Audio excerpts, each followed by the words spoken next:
Oi, gente! Helena aqui em mais um episódio do Nutri Sem Neurose. E hoje a gente vai falar de um assunto polêmico, que deixa todo mundo de cabelo em pé. As pessoas não acreditam muito, mas é verdade.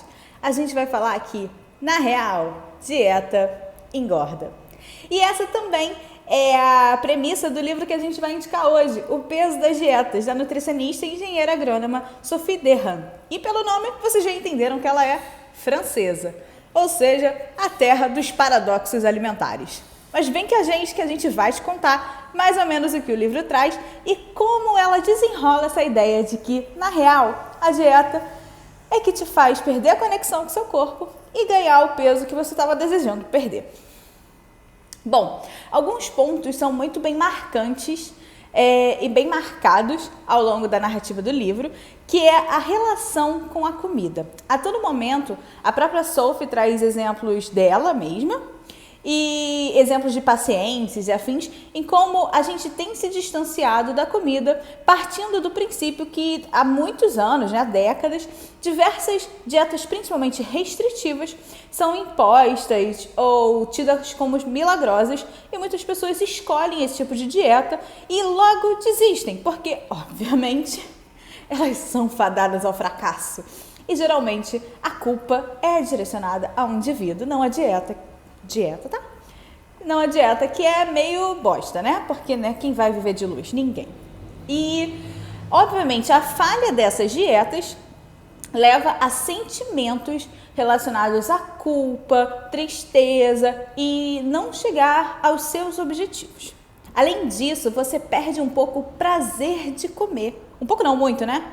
O prazer de comer os alimentos que você gosta, porque geralmente essas dietas restritivas, elas tendem a retirar alimentos que são muito caros para nós, no sentido de memória afetiva, ou até mesmo que a gente come porque a gente gosta, enfim, várias relações que nós temos com a alimentação. Outro ponto que ela ressalta várias vezes é: nosso corpo não entende a perda de peso como algo positivo. O nosso corpo, ele quer manter a gente vivo, gente, sempre, tá? O objetivo do nosso corpo é manter a gente vivo, entendam isso. Então, quando nós tentamos fazer emagrecimentos, principalmente esses muito rápidos, o nosso corpo entende isso como um grande problema. Então, aquilo que você quer não está alinhado com aquilo que o seu corpo quer. Consequentemente, dietas muito restritivas são vistas como um grande mal pelo nosso organismo. O nosso cérebro não entende. E aí a gente entra naquele ciclo da sanfona que várias vezes no livro a Sophie ressalta. Dieta restritiva, perda de peso, efeito sanfona, a pessoa ganha o peso que tinha antes ou até mais. Aí entra em outra dieta restritiva, você vive um ciclo de alimentação desregulada, podendo gerar diversos transtornos depois. Além disso, ela fala muito do prazer ao comer, que é um ponto chave, e até ela traz bastante isso do seu lado, né? Obviamente, a sua raiz, que é francesa. E por que eu falei inicialmente do grande paradoxo? Existem alguns estudos que mostram as relações das pessoas com a comida no mundo todo, e a gente fala bastante do paradoxo francês.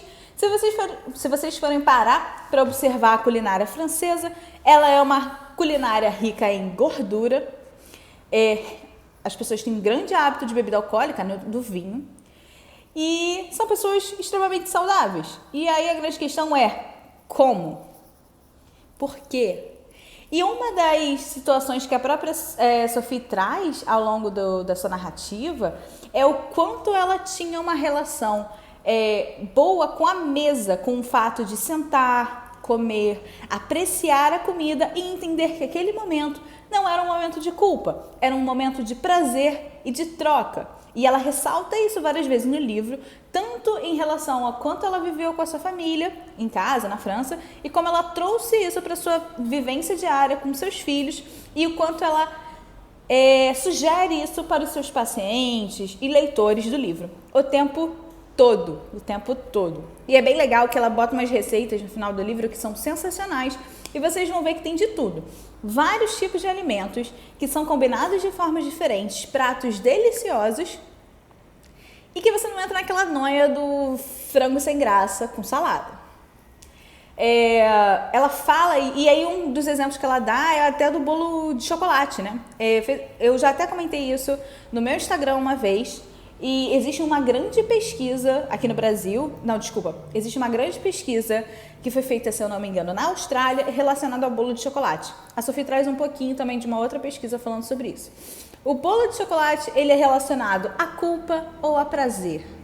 E aí, para as francesas, o bolo de chocolate, por exemplo, é um momento de celebração.